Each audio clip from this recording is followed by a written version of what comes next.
Personal stories can be powerful in illustrating real-life challenges and solutions. So from your own life, can you share a story about a time when you faced significant stress and how you managed to overcome it? What lessons did you learn from the experience? Just a story would be great. So if we can start as well with Sandra. A stressor or a time in my life where I experienced significant stress was, and since this is for youth, when I had applied for university in high school. So there was a particular university that I wanted to get into, and unfortunately, that school did not accept me or did not offer me an offer. At that moment, from an African background, an African household, university education is very important. So not getting into that school, I felt like I wasn't good enough. I felt like I failed. And I put myself in such a dark place. And I felt like I was in a very dark time. I was at a point where I seemed like I was giving up on myself. And I'm not that type of individual. So how I even came out of that was I spent a lot of time speaking to my guidance counselors. And I turned that negative into a positive, assuring myself that, okay, you know what? Maybe I didn't get into this school at this moment, but it's okay to take a break. So what I did was I did take a break, recouped, fixed my mentality, because everything starts with the mind. And then I reapplied and I did get into the school that I wanted to.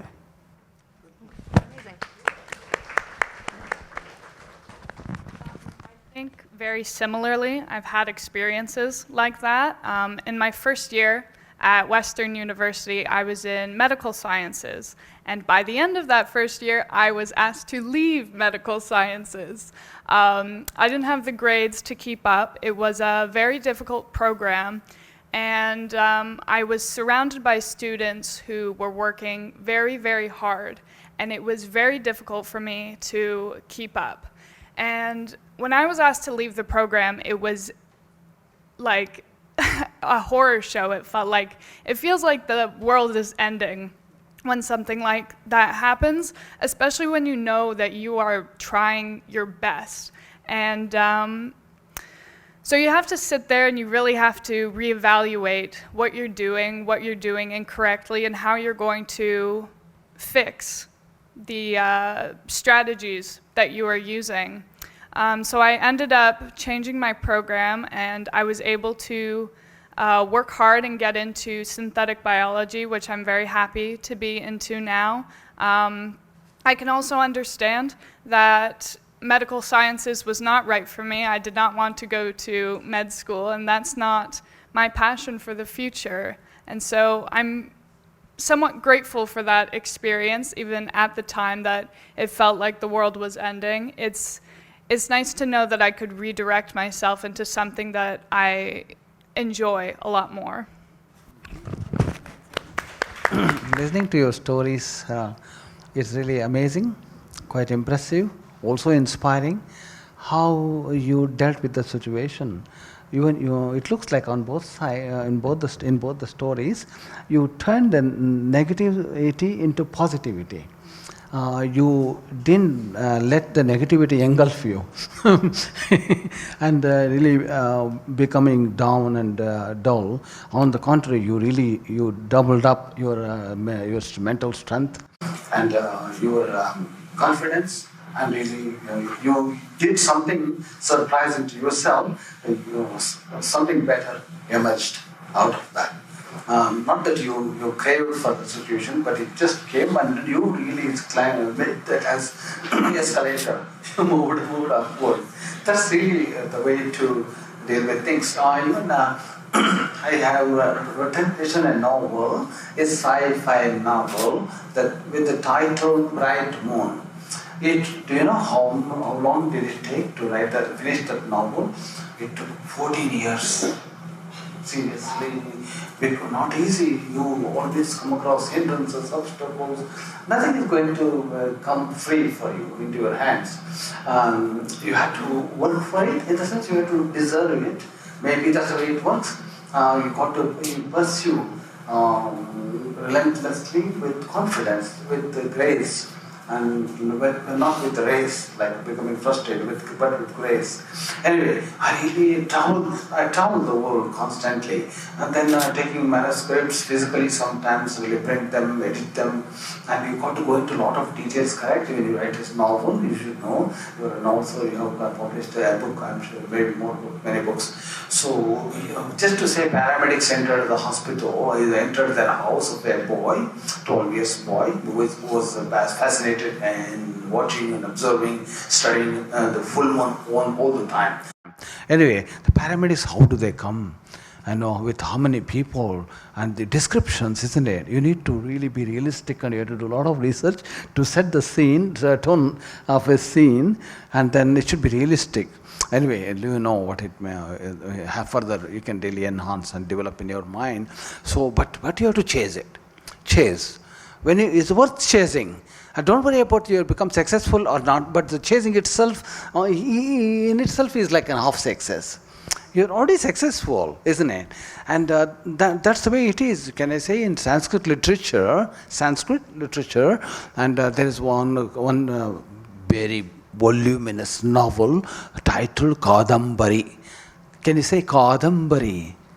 Look at how beautiful the sound is, isn't it? Kadambari means a great novel. You know what happened? The author, he tried and tried. He really extended. Eventually, in his lifetime, he couldn't finish the novel. Then his son took over and finished the novel. You can search Kadambari, like the Kadamba or a Kadambari novel. His son, he connected with his father's spirit, what you call that, his presence or whatever, in his own way, because son isn't it.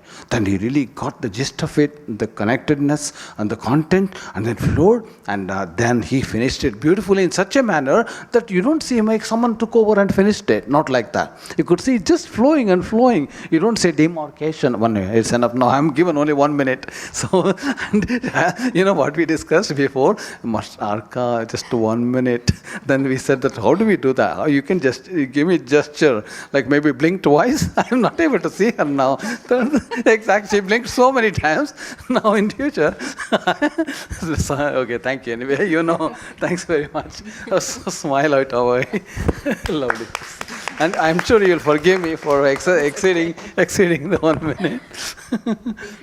Thank you for sharing your stories. Thank you for being generous, isn't it? Thank you both. Thank you all so much.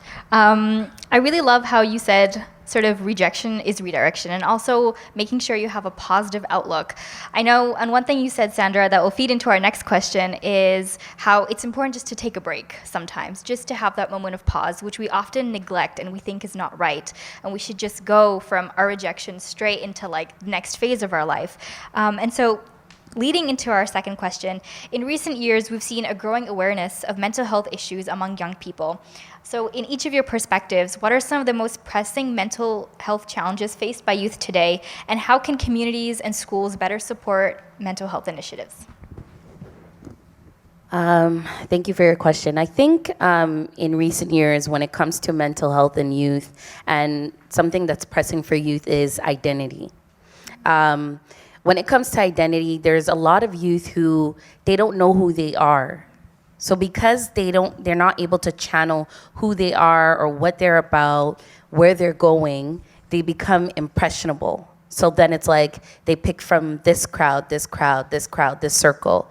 And then you find some youth either, maybe they're on the path of a certain direction, and then it's like it just explodes, like it just shatters.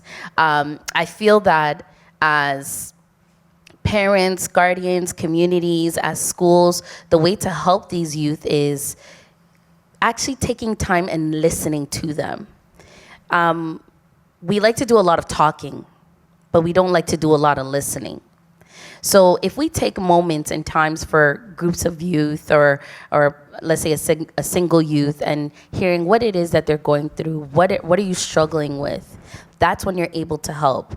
If I don't know what you're going through, how am I supposed to help you? And social media is not helping, because now I can go on social media and say, hey, I want to be like that girl. but I may not have the grit or the dynamic to be that individual.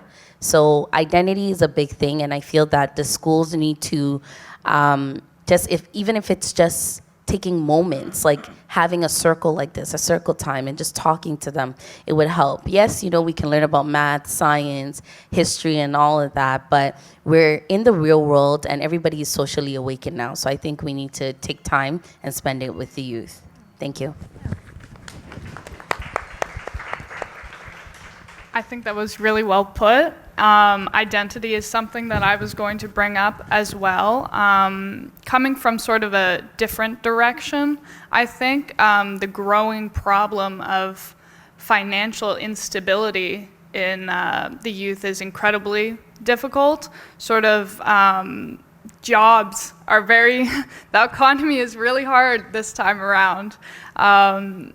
So with everything like that, it's very difficult for the youth to sort of find themselves and find what they would like to do when they have all of these different finances that they have to provide for themselves.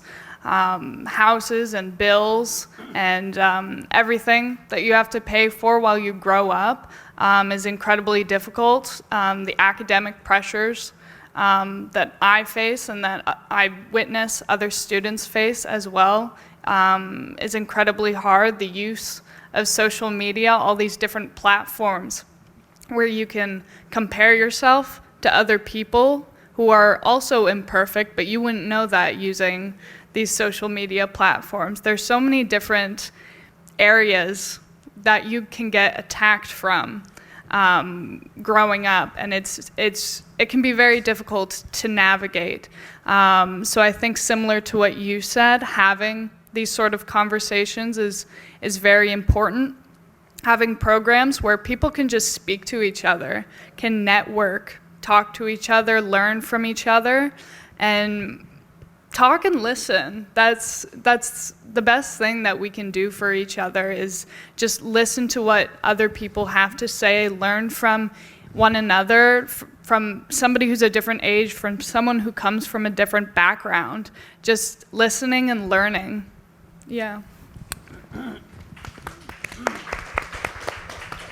Good emphasis on both sides, not always talking but listening.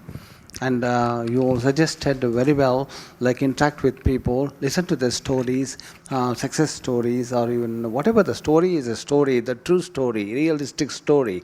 There must be some knowledge, some inspiration for us to really learn and take in, and maybe that will save a lot of our time and making errors. So that's really good. And also social media. I like that social media is open platform, and it is huge resource, like a window, opening the window to the entire world.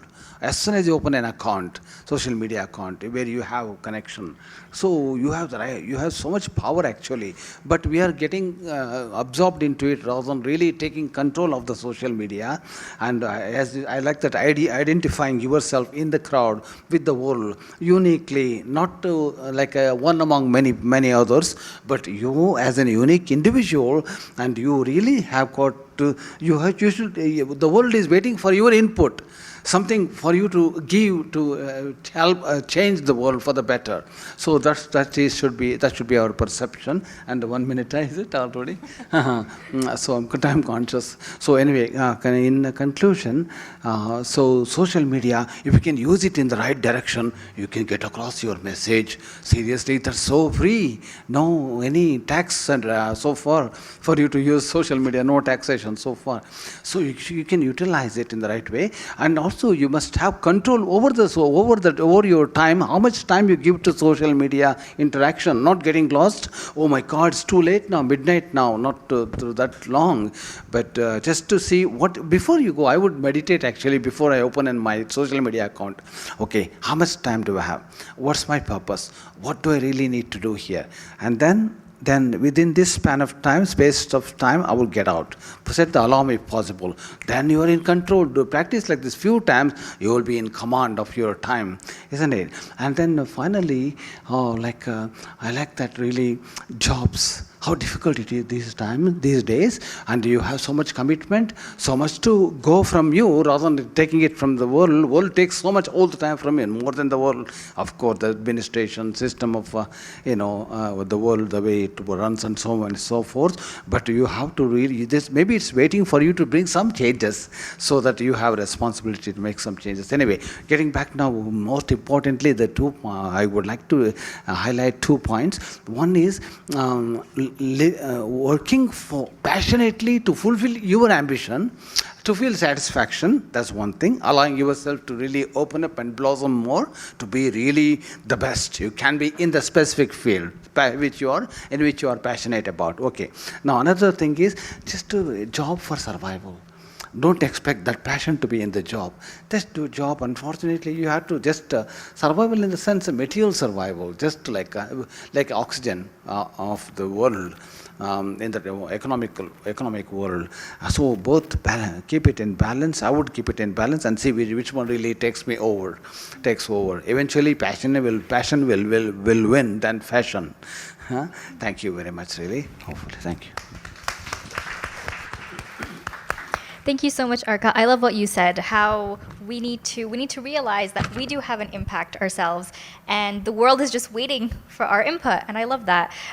So sort of to ask a question related to the workshops and seminars you've done before, can you share a memorable moment where your teachings made a significant difference for an individual or a community?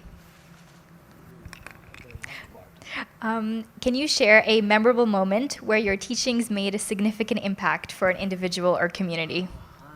I know there must be many to choose from. Exactly. So anyway, when I do give, share my time with youth mainly, and they really, I don't know, maybe they trust me, or maybe they are so keen to know my insights about them. So I have practiced from a very early age, kind of intuitively how you can really mirror their minds, or maybe their nature that they themselves may not have explored. So they wonder, my God, Arka, how do you know? I gave just with 2 minutes of interaction that they wonder how I reflected exactly what they really should be doing, probably, and so forth. So I always instill confidence, not blindly, meaningfully. That really, what my fundamentally, my strong notion, strong conviction is, each person in the world, each human being must be looked upon like a star in the Milky Way of galaxy. They all have a significant role to play individually in the world. Without you, the world can never be complete. Seriously. So you have to, no matter how much hindrances and deterrence you encounter, the stronger you become, like the way they were saying. So become and really bring the best out of you. You have to. The moment you think, I really want to do something for the world, I want to give back to society, your concept will change, your mindset will change, and the way your whole demeanor, your attitude, everything will change, because you're giver rather than taker, isn't it? I know it's not easy, but that should be our ultimate goal finally. You are the creators, now operators, and you can really bring the best to the world to make it full. Thank you very much.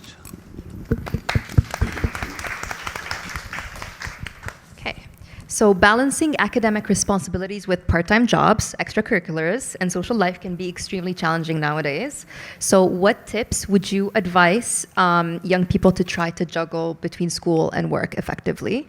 And what are some ways that they can reduce anxiousness, emotions when it comes to feeling uncertain about items in their lives? Okay. I know that's a packed question. You know what, my younger sister said this to me the other day, and I'm going to have to steal that from her. She said, after your 9 to 5, what are you doing from your 5 to 9? I know that school, I'm currently in school as well, and it's a lot. At times I'm just like, how am I gonna do this? How am I doing this? But you're capable of doing it, that's why you're doing it. So for any youth that are juggling part-time in school, I would just say, put a divide into what you're spending your time on. So if you have a part-time job and let's say you're working 3 days a week, those 3 days are for work. You can tell yourself, okay, maybe 1 day out of the week, that's for catching up on a class, or 2 days out of the week, it's for reading my notes. If you have extracurricular, I feel like extracurricular is important. You have to have a hobby, because if it's all work and no play, it makes you dull, and then you get within your mind, and then you get into a hole. Like, I feel like I get there at times. So just allocating your time, dividing your time, find a hobby, take a break. A lot of people sometimes hear me say this. They're like, wow, Sandra, you sure love taking breaks. And I'm like, yes, a break rejuvenates you. So you need to make sure you take a break. You need to take time. You need to have a breather. You need to let your mind rest so that your mind can process everything. Your body can relax. Your body can heal. And then once you accumulate that energy again, you're able to hit on everything that you're supposed to do. So that's my advice. I think that was great. I think you hit on a lot of points that I was going to bring up. I mean, I have my own hobbies that I participate in. I love going to the gym. That's what I do after I'm home from work or home from school. That's what I enjoy doing. I think everybody sort of needs to schedule themselves. Like, you know yourself, you know what you're capable of, you know how much time you need to study for a certain thing, how much time you need to spend doing work on a certain thing. You know yourself, and you know when your body is reached 100% capacity, as well as we don't need to hit 100% every single day or every single week. We're allowed to take breaks. We're allowed to make mistakes. We're human. We're even just like an hour break. You can take, if you are having a bad day, you can take a longer break. You do not have to push yourself all the time 100%. I like to schedule myself in a way where I'm hitting everything that I need to do for the day, but I'm never overcompensating for what I think that I should be doing. If there's sort of a reading that I need to do for the next day, but it's already midnight, I need to sleep. I need to go to bed. I need to, wake up. If I have time to do that reading in the morning, I will, but my health is very important to me. So I think also going back to that, what was the second part of the question about anxiousness? So what are some ways that they can reduce anxiousness emotions when it comes to feeling uncertain just about items in their lives? Right, uncertainty. Everybody is uncertain. I work with people who are 40, 50, 60 years old who are still uncertain about the job path that we're taking. That sort of anxiety and stress that you feel is not always a bad thing. If you are feeling stress, it means that you want to change something. And that's not always bad. It's good to want to change. We're human. We have to change in order to adapt to things around us. So I think being able to cope is very important, but understanding that this stress might be a limited feeling at sometimes, and it's good to sort of take it in and figure it out. Srinivas, what about yourself? Yes, really. I'm enjoying, to be honest. I'm always a speaker in the audiences now. I'm enjoying your expressions, your impression, your own reflections. That's really very good, most valuable and assuring. It's like how you are simplifying certain things, like take a break and allow the mind to rest. And body heals, you said. And you said that you want to do the best, but body has its own limitation, and you need to take break, take good rest, and care first, then you can really perform better. And you do, yes, it's, if you're anxious, you're anxious. You are stressful, you are stressed out, that's okay. Acknowledge that what's happening and flow with it, then it will really disappear from you. But also attach greater importance to your well-being, health, peace, then you keep the work progressing. Not to make the work is more important than yourself. Of course, we need work, but you are important. If you are really like a vibrant and radiant, if you are really able to manage well with good health, sound mind, and you can perform better, you can excel seriously. In short time, you can really go so forward, you can compensate all that you have lost, really. But somehow we really want to chase and chase. Okay, after this work, I will sleep. After finishing this project, then I will relax a bit. That conditioned relaxation is not relaxation. We cut to say, no, I am first. Sorry, isn't it? That's a good theme that emerged out of the discussions in the panel, and hopefully you got so many valuable points to take away now and to munch over and really try to really assimilate and really implement and experiment and move forward and share it with others, all this knowledge, and help people, help everyone. It's your community, the whole world. Thank you very much. Thank you.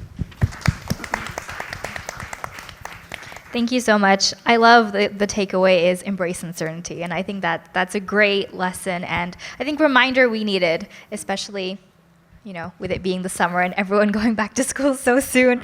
Srinivas, you had mentioned a lot about your meditation technique and method. And so sort of to close our panel, we would love for you to participate or to facilitate rather a short guided meditation session for ourselves as panelists and as well our audience.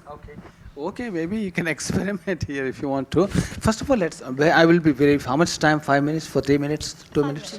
2 minutes, excellent. So how will I know you're blinking towards me? I'm going to participate in the meditation. Wonderful, Osan, I know, then you do something. Okay, exactly. Already 30 seconds gone. I'm just joking. So we have to relax, isn't it? You don't need a tense meditation anyway. So let's understand meditation briefly. Meditation is a process where you experience unity within yourself, between your mind, your emotions, your heart, and your intellect, and your cognition, and so forth, with the body finally. So bringing them in perfect alignment along with your conscious breath. Okay, that's it. So wherever you are, of course, make yourself comfortable. Wherever you are sitting, that's you fully eliminate all discomfort. Just relax like you're alone. There's no one here. So you're cool and calm and relaxed. Okay. Now what we could do, there's some gesture here. Gestures has really give so much prominence for gestures. For example, if you want to test, observe this gesture with a gap here and try to maintain the gap. Don't let the fingers touch and try to maintain the gap. See, you must be struggling already. You can't hold too long because magnetic pull in your body. There's magnetic attraction, seriously. Similarly, when you want to bring these two hands together, the namaste gesture, create a gap, you can't stay too long. You need to synchronize quickly. Conduct some experiments when you've got time anyway. So now, in order to ease your mind, you talked about the mind. So mind likes kind of a stretched melodious sound like music. So better really create your own sound energy and enjoy this humming sound. Shall we say some humming sound? Create some humming sound of your own energy.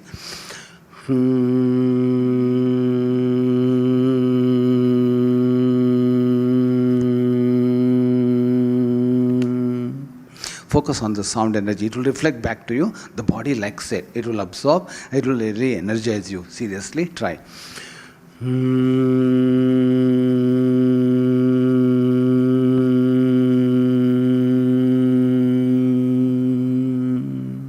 In martial arts, you may have noticed when they are fighting, defending themselves, they really produce some sounds.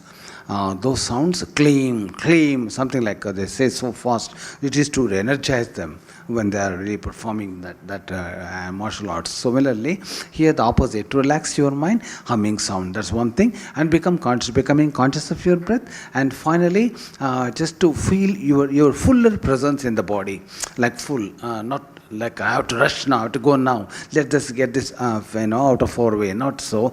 This is it. I am becoming timeless now. Though I want to give you some interesting tip. The body is time bound.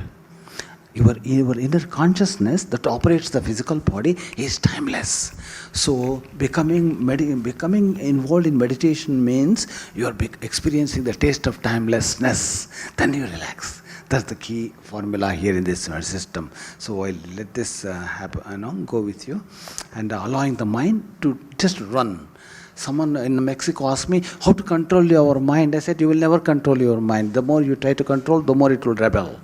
So just our mind is like an unleashed horse. It will come back to you. Just stay for a few moments. It will come. Honestly, just sit there in a meditative position. It will come back to you. Trust me. In the beginning, it may go crazy. It will come back. That's how it works, really. Then go with the mind, then going against the mind. So this is very important. Hopefully, this will help this tip for you. And drink always some water before you go through this process. Thank you very much. Namaste. Thank you so much for our panelists for your insightful answers. This was amazing. We are going to open the floor up for any questions at all. Do we have any questions for any of our panelists? Any stories that you want to hear more about? Any experience? Any tips? I'll go first. I believe there's an identity crisis because everybody is being told who to be. I'm told that I have to check off certain boxes in my life. I'm told by 30 I'm supposed to be married. 30 I'm supposed to be done school. I'm supposed to have children. I passed 30. I don't have that yet.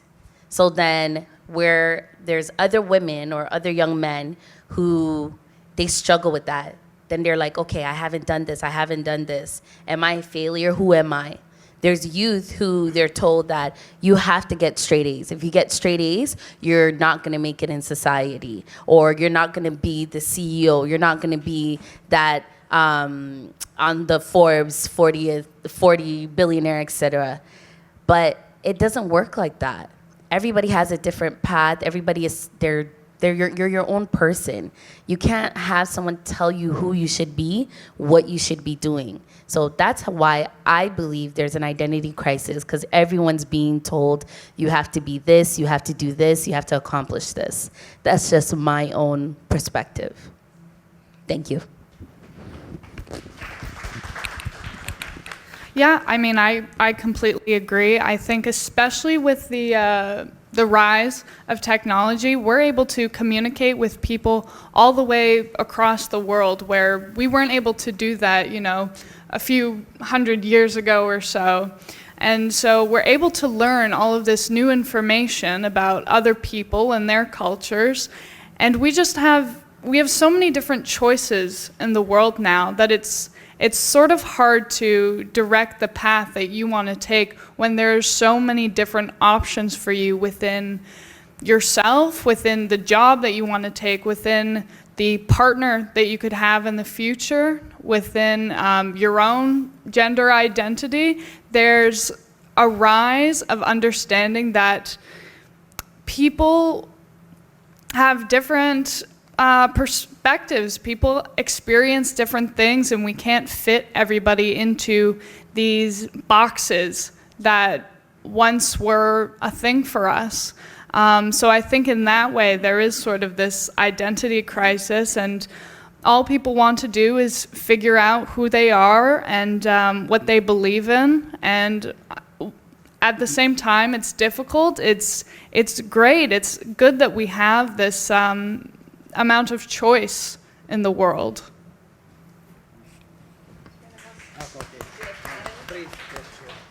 And really, identity, a very important point you touched, really identity crisis. That's what is happening in today's world from many aspects.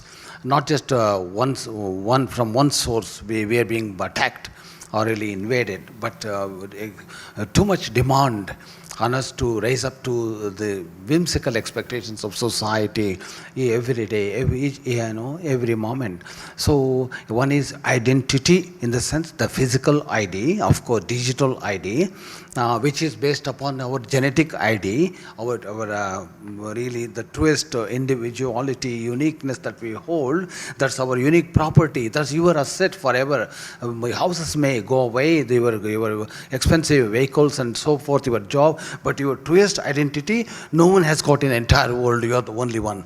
That is your asset, actually. Unfortunately, that's taken away, and that's even marketed and thrown, tossed up and down everywhere. So we need to take control of ourselves in a way. But at least, luckily, we have freedom to say yes or no. That has not been taken out so far. So that is going to really rescue our from this identity crisis. And also, world is so chaotic sometimes. Can be. It throws out so much unused stuff. Like when we go outside on the weekend, you can see so many things outside for councils to come and clear out the whole streets. Also, society throws out so many unused thoughts, unexperimented thoughts, whimsical thoughts upon us. We don't have to take everything upon us. We need to stay in tune and control of ourselves, in the sense we need to. One is identity physical, another is genetic identity, another one is personal identity. The truly who you are, that matters the most always. So how you want to be, where you feel comfortable, not being influenced. That won't last longer. Inspired, influenced is different than inspired. Truly, but we have got to develop some kind of trust. I was inspired. I wanted to be like this. That's really, I feel very comfortable. That goes well with me, and you are really very happy about it. Just pursue, and trust, and build up your structural consciousness upon that. Do you build up your life? You become a role model to the world. Seriously, then you really, that's like your contribution as well, apart from you experiencing the truest form of your existence, the way you are brought by nature, the way you are. That's so, with acknowledgement, with gratitude, and you really carry on with your truest, being whoever you are. Thank you very much. How do you suggest to control basically your relationships with your peers to make it more in an impactful way for yourself? Good question. I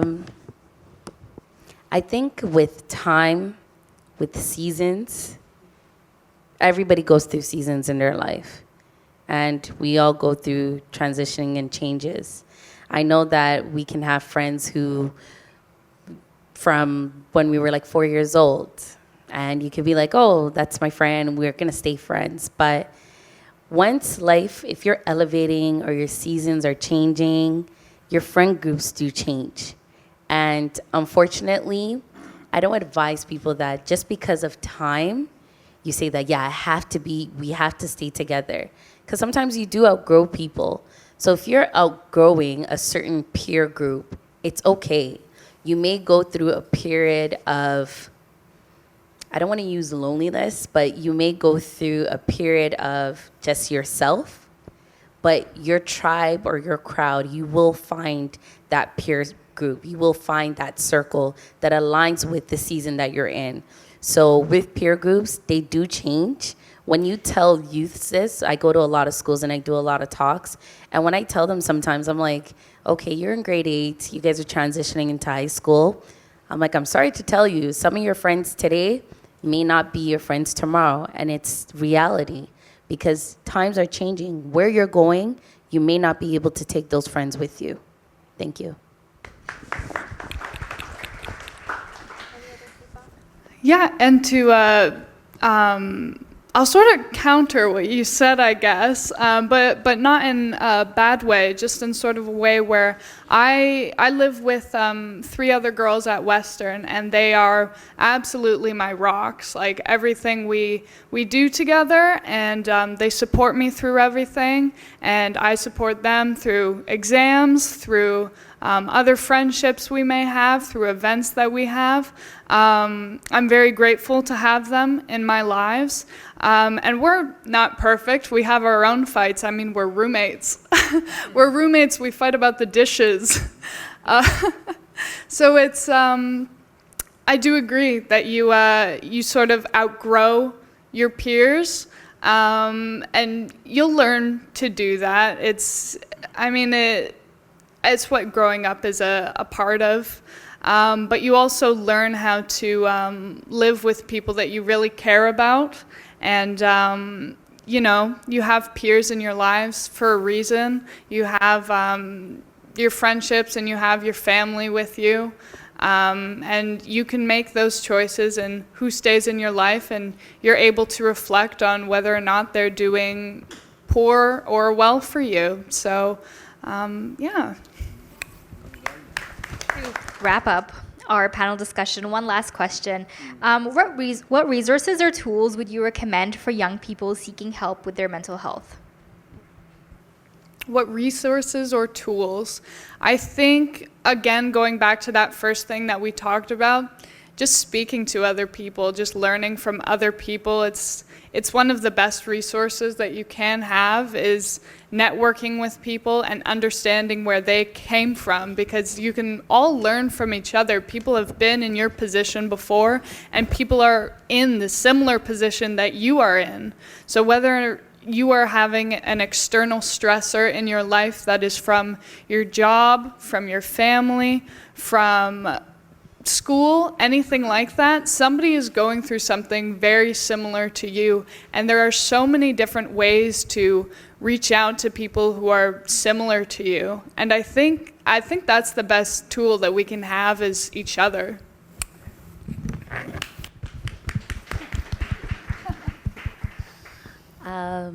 Journaling.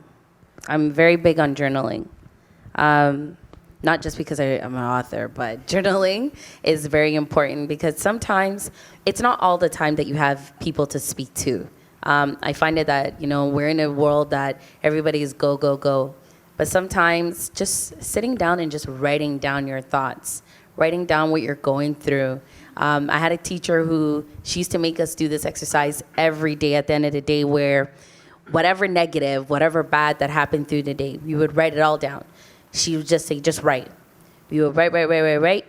And then when we were finished, we would take that sheet of paper, we would rip it up, and we were ripping up all the bad. We were throwing it away.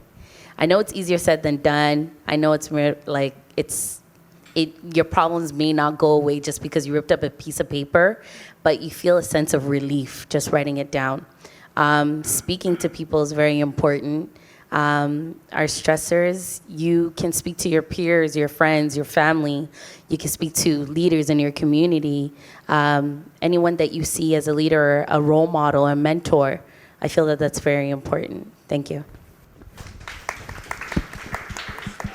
I repeat the question. What resources or tools would you recommend for young people seeking help with their mental health? First, I would study the nature of my mind. There is a generic nature of human mind collectively, but also there is something that distinguishes you from the rest of the entire humanity. So better study the nature of your own mind. Everybody's mind works differently. Others can't really study your mind. You have to study our mind. How do you study? It's not a book to open up and really study. And you got to spend some time for your own mind, as we spend time with our family members. So we think we are okay, we take things for granted. We are also like a family living within you, your mind, your emotional heart, your senses, your whole body, and so forth, really. So we need to spend time individually, like mind. It's a only time for mind. In the sense, just like what works for you. Some people really strengthen their mind or improve the health of their mind by focusing upon something that really they like internally. And some want to withdraw from the world and just simply try not to give overwork to their mind. Maybe music, or maybe dance, maybe creativity. You can do many great things that relaxes your mind. You should identify and find out yourself what works for you, what makes you very happy, what makes you really empowering of your mind. So you have to work it out and make, as you said rightly, make notes nicely, and on a daily basis. If you can do it for about 48 days or so, you will come to know, my God, this way I am. That's how it works like. So that I would go. And mind always really is like a very sensitive thing, mind. If mind is with you, you can do wonders. If mind is not with you, you cannot do anything. That means you have to take a break exactly and allow the mind to be very free. And so that's what the mind is only consciousness at the end of the day. The consciousness that mainly manifests in the cerebral cortex called mind, which really gives birth to faculties like intellect and so forth, recognition and so forth. So whereas in the heart area where we have emotion, that can only soothe your mind, that can really embrace your mind, because that's the mother source. Like the mind, it can only deal with it. That's the reason when people are angry, agitated, you simply tell them like this. Culturally, in some places they do like this: calm down, calm down. You touch here, they don't touch the head again. Calm down, calm down. They get more irritated. Only here, not the shoulders or something. Calm down. Only the central part of this body, beneath the neck region, that is the heart area. Emotion can really bathe your agitated mind to calmness. So these are the things. So we should allow some heart consciousness to flourish, like feeling consciousness to flourish. Creativity alone can do this job really. So become more like, think from the heart and feel from the mind, a unique experience. With this note, I leave you. Thank you.